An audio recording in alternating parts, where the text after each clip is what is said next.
Welcome, ladies and gentlemen. Tonight we have a presentation that's going to be made by the Canadian Volunteer Fire Service, and Mark Pam from Berwick, is it? Kentville Fire Department going to present the awards for tonight. It's truly an honor to stand here before you today on behalf of the Canadian Volunteer Fire Service Association to present one of the most prestigious recognitions of our organization, the Lifetime Achievement Award. This year, we are proud to celebrate an exceptional individual whose dedication, service, and leadership have left an indelible mark on the volunteer fire service community. Please join me in congratulating the 2024 recipient, Reed Wynot of the Bridgewater Fire Department.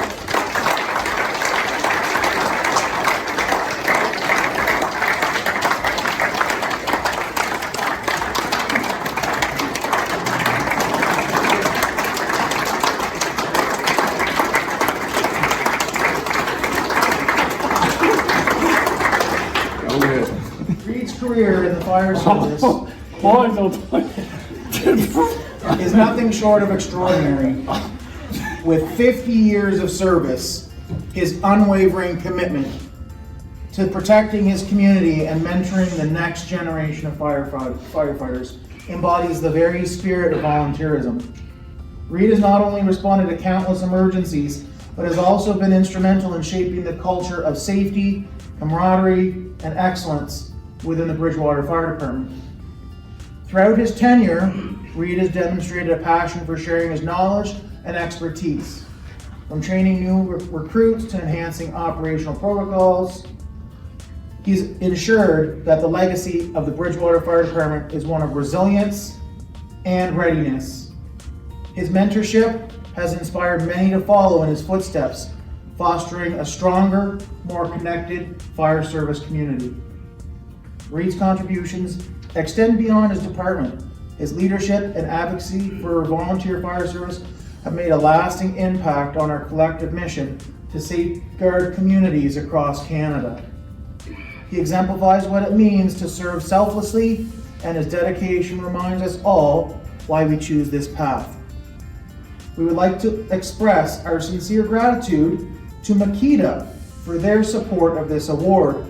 As a valued partner, Makita's commitment to recognizing the outstanding contributions of individuals like Reed is a testament to their belief in the power of community and volunteerism. Their sponsorship ensures that we can continue to honor those who have given so much to protect and serve. All the tools on the table are a donation from Makita to the recipient's department.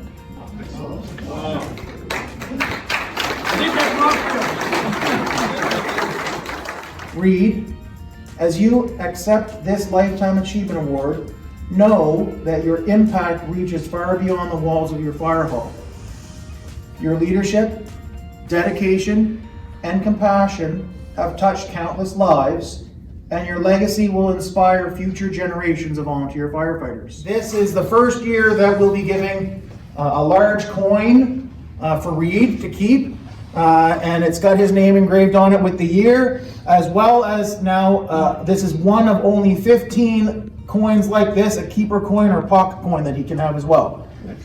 On behalf of the Canadian Volunteer Fire Services Association, the Bridgewater Fire Department, and the many communities you have served, thank you for extraordinary service. Congratulations, Reed, on this well-deserved recognition. Please join me in a round of applause as we celebrate the remarkable achievements of Reed Wynot.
welcome to our official stamp cancellation for the town of Bridgewater.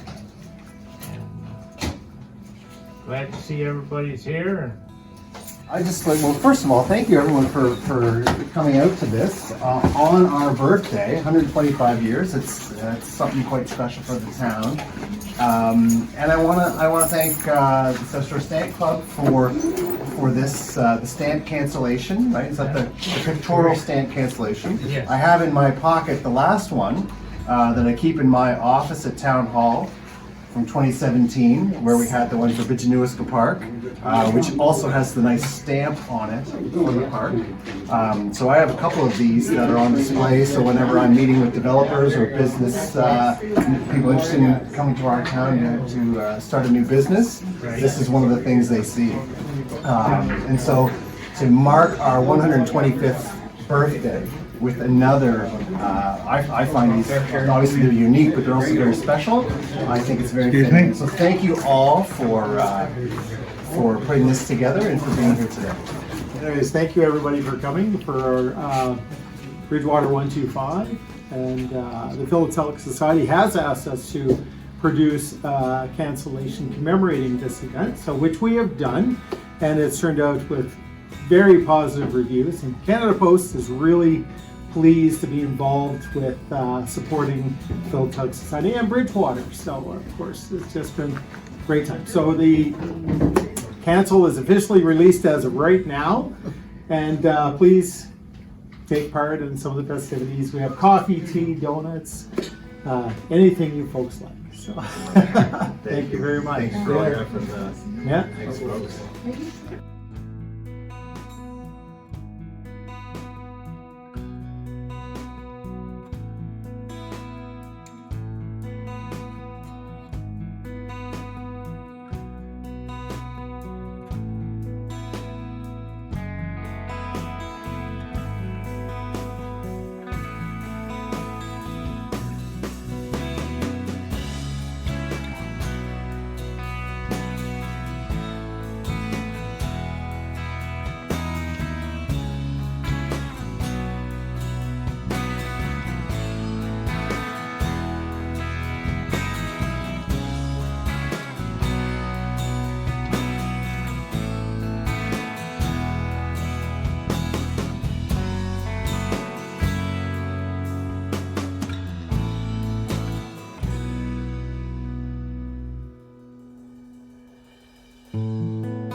I'm Amanda Fancy. I'm the dealer owner of Gals Home Hardware and Furniture.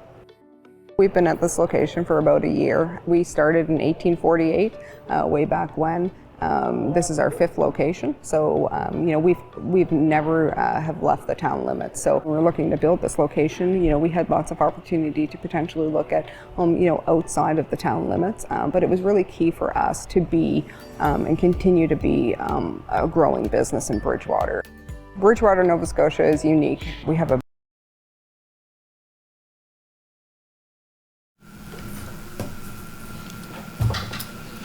All right, good evening, everyone. I'll call this regularly scheduled meeting of Bridgewater Town Council to order. Are there any additions or deletions to the agenda?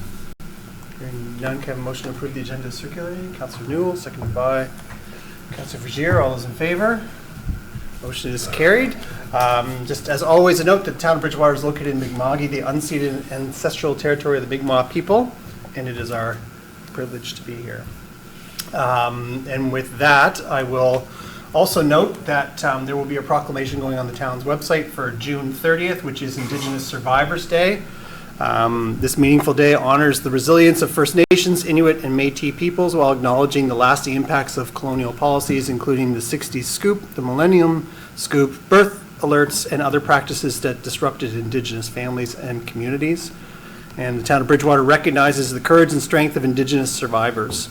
This day, June 30th, provides an opportunity to raise awareness, foster healing, and encourage education and dialogue about the resilience and cultural heritage of Indigenous communities. So again, that proclamation will be on town website and distributed across our social media.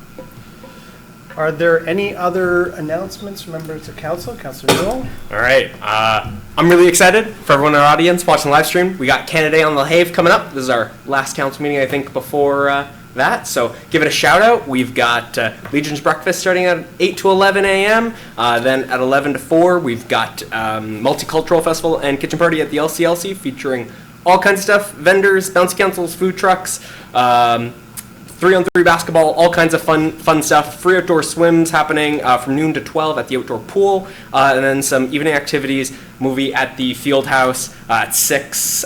We've got Pirates at King Street Court, and of course music on the riverbank. So, and that's just some of the stuff. So we'll be sharing that on social media. But big thanks to Cheryl, and hope I didn't steal too much of your thunder there, and to Pat as well, because we've got a lot of really cool stuff happening on the 1st. So. Yeah, perfect. Anything do you want to add to Nope, that? that's No? good. Covers it all. Just want to say, Sorry, I'm excited. nope, thank you to our sponsors to make it all happen. And no, we've got, as Councillor Newell said, we've got a lineup with full entertainment, the LCLC. So we're prepared if the weather doesn't cooperate. We're indoors, and hope to see you there.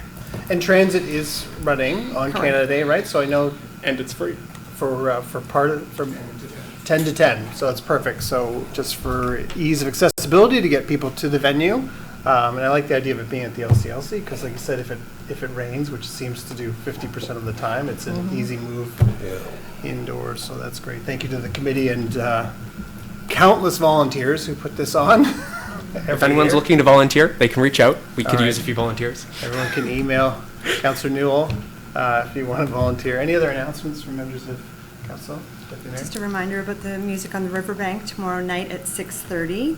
Benny O'Toole of the Nova Scotian band Juice Box will be playing. There was a great crowd last Tuesday. So have dinner on King Street, come down and enjoy some music. That's awesome. Yeah, I think there were just over 80 people last week. I think more than 80. Just people are like, who's the mayor looking at? Nothing. Nothing. Guy in the back.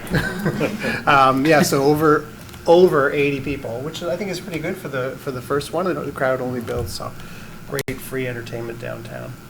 Anything else from members of council? I'll just add that across the province, it's graduation week for a whole bunch of schools. So congratulations to all our grads. Not just in town, but across the regions. Very exciting day for our kids. Very exciting day for parents.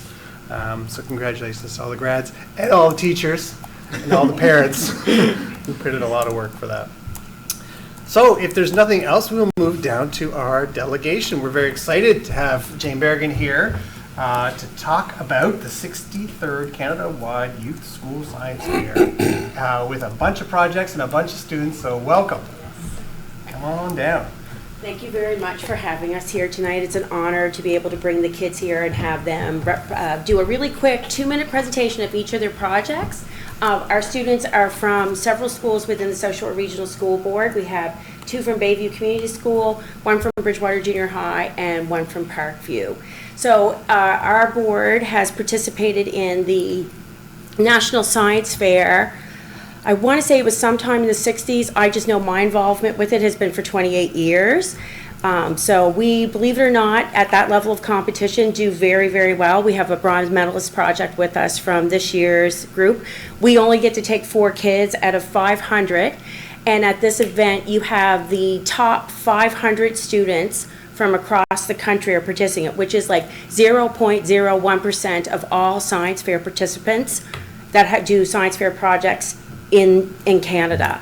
There's delegations from, this year was from Thailand and Mexico were with us. So it's a really great competition. They gave out this year $1.3 million.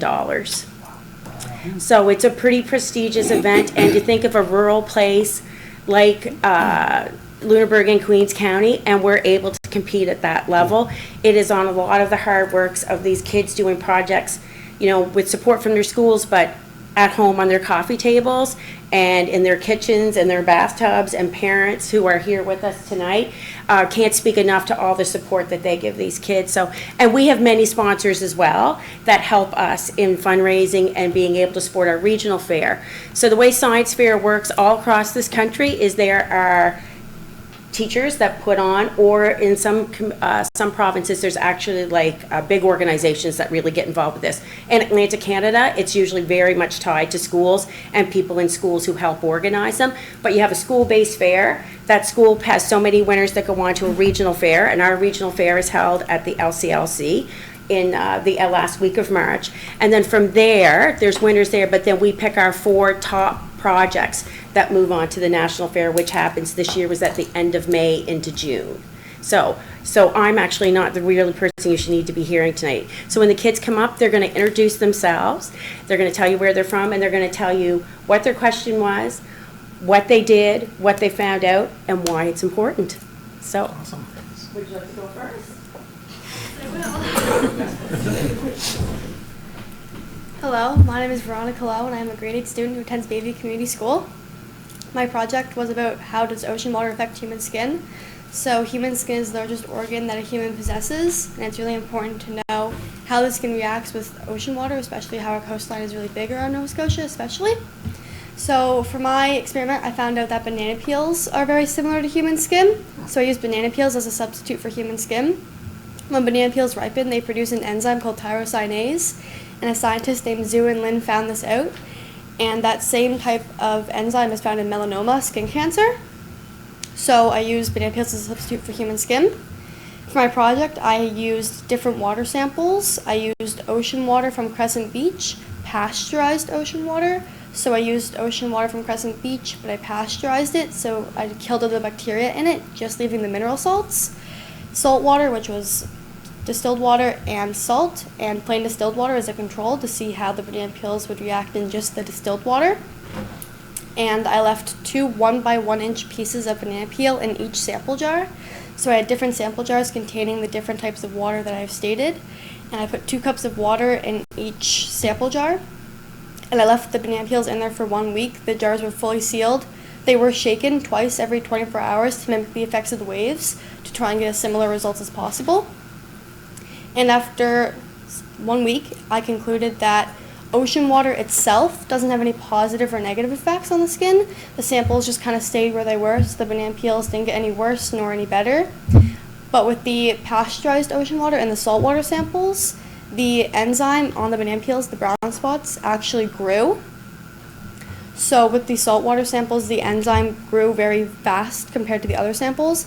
At the end, the saltwater samples were very brown. They were fully brown, and it was really hard to tell when they got worse throughout the experiment. They got really bad around day 5, and it was hard to tell when they got worse. And it was the same for the pasteurized ocean water samples, but not with the ocean water samples. So I concluded that since the enzyme was sparked in the mineral salts, it could show that mineral salts could spark the enzyme, and they do spark the enzyme. So when we relate this back to human skin, it could show that the enzyme tyrosinase in skin cancer is sparked by mineral salts, which could explain why Nova Scotia has such high skin cancer rates, because their coastal line compared to their area space is really big. And skin cancer rates are becoming more and more each year, which would make sense because due to climate change, it's evaporating more ocean water.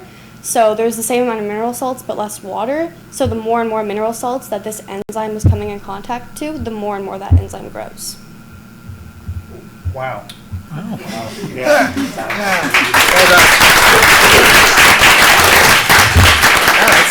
That's fascinating. Wow. Like public health working on this one now? That's amazing. Thank you. And congratulations. Thank you very much.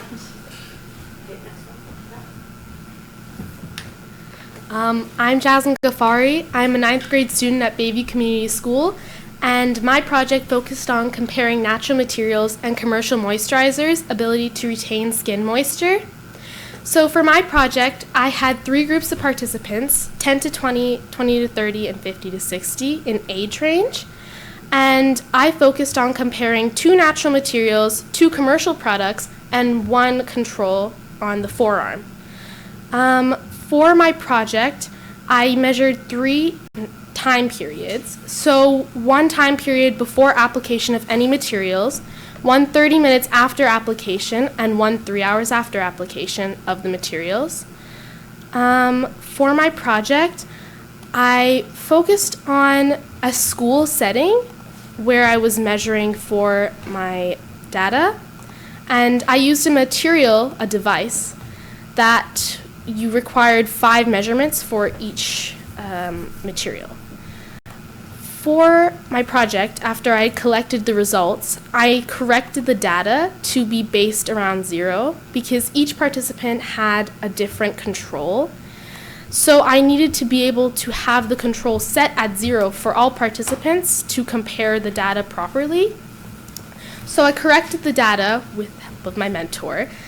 And after we corrected the data, we used standard deviation, which is a comparison of averages, to compare the 5 measurements I took with the device.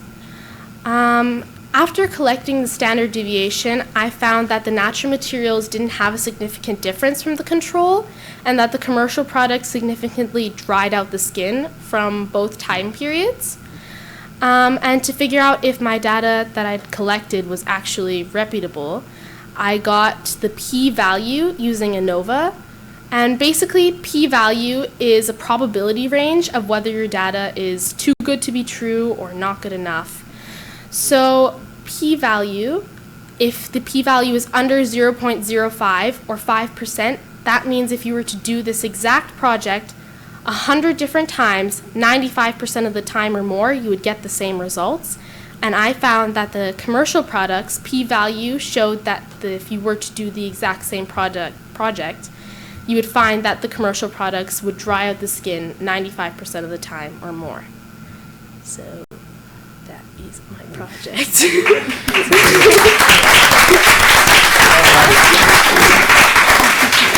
I could hear, as council walked around and read all your boards, I could hear people talking about changing their products as they walked around.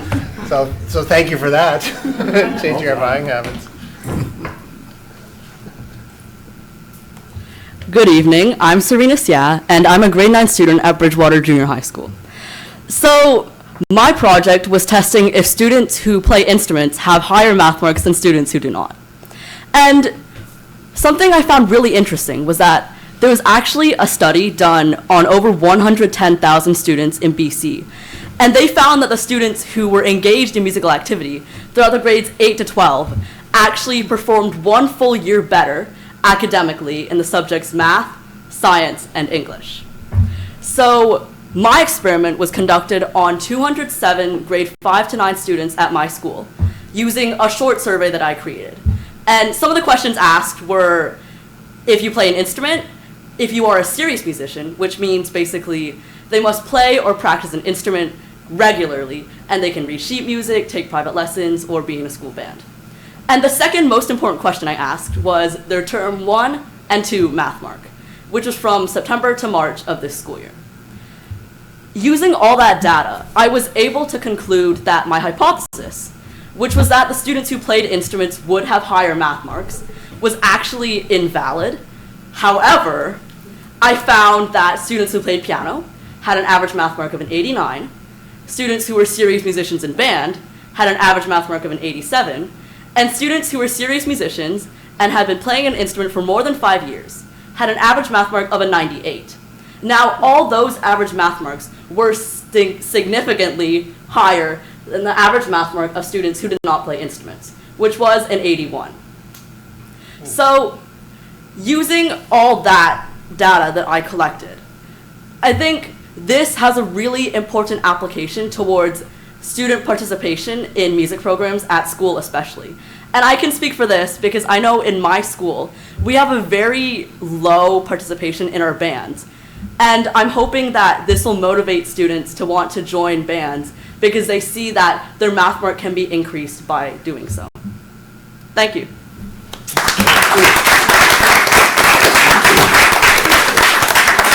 It's a bit of a case for funding more of the arts at for schools, eh? So I would. Yes, well done. So hello, my name is Prithviraj Singh. I'm a grade 10 student at Parkview Education Center. My project is called as MagLift, a solar electromagnetic propulsion launch for sustainable space transportation. My project aimed to reduce the carbon footprint by 90%, and it would to find an alternative to launch spacecraft into space without using chemical propulsion. Because every year, a single space rocket launch can emit up to 300 tons of CO2, which is a contributing factor towards greenhouse gas emissions and impacts our ozone layer depleting system. And my system works on the system called as heliostat mirrors, which would be absorbing the sun's energy and transferring it into the SSU, which stands for Solar Storage Unit. And it would be beneficial for our system because this thing, space launches, they contribute to around 18 to 25% of global pollution index. And with this, my aim was to find an alternative by using heliostat mirror and MagLift. Yeah. That's fascinating.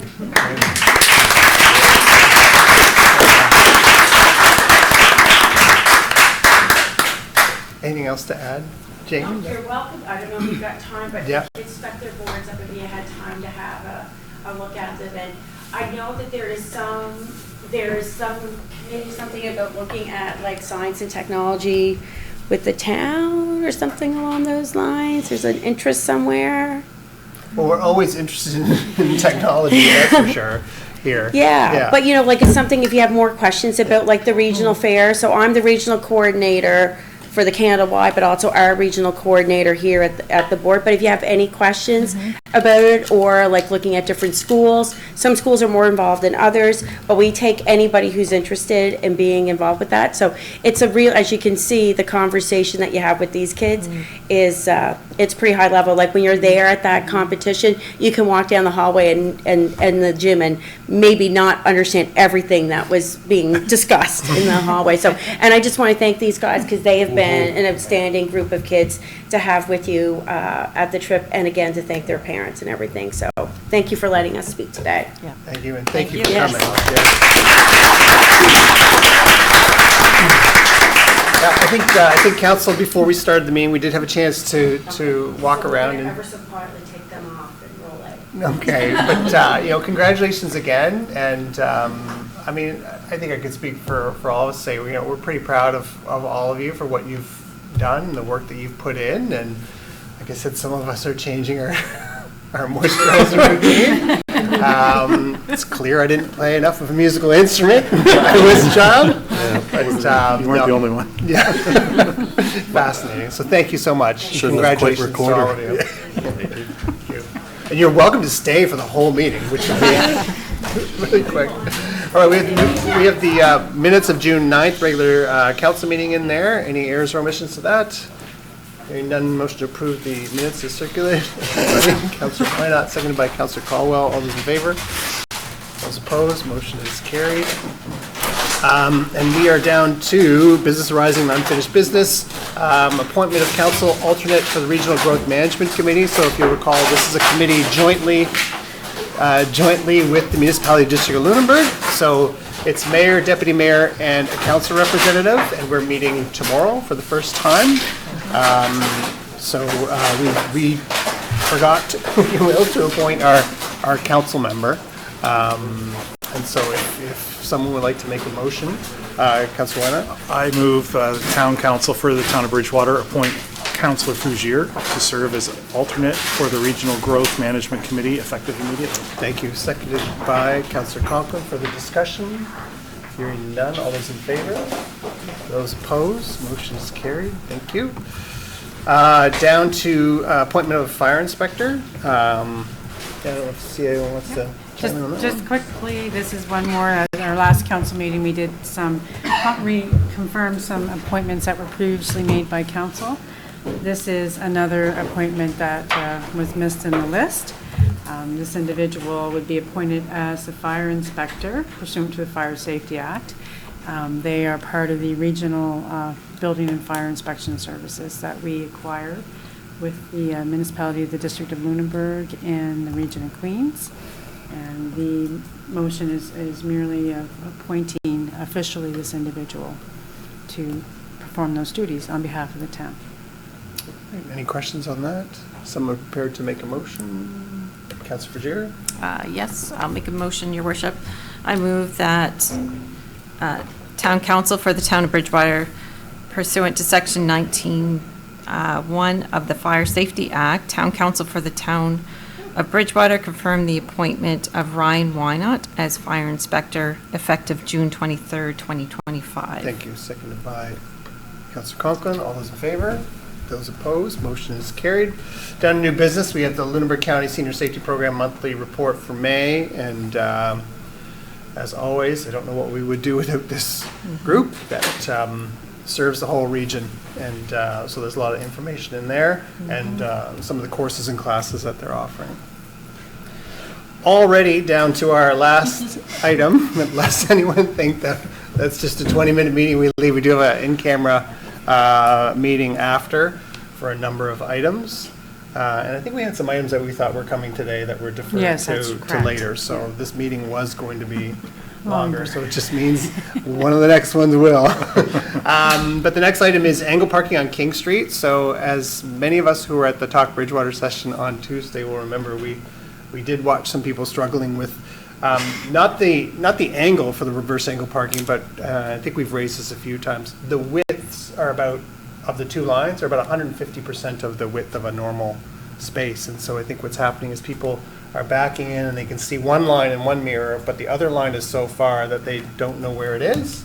And then someone else is backing in, seeing one line, but they're actually in, as we noticed in Councilor Newell's car, there was someone trying to get in the same space that his car was in. And I think it's just some confusion over the width. Asking the traffic authority to look at, reviewing the width and seeing if they should be, or if there's an option to put them to standard width. So just putting that into a motion to have that action if someone so wishes to make that motion.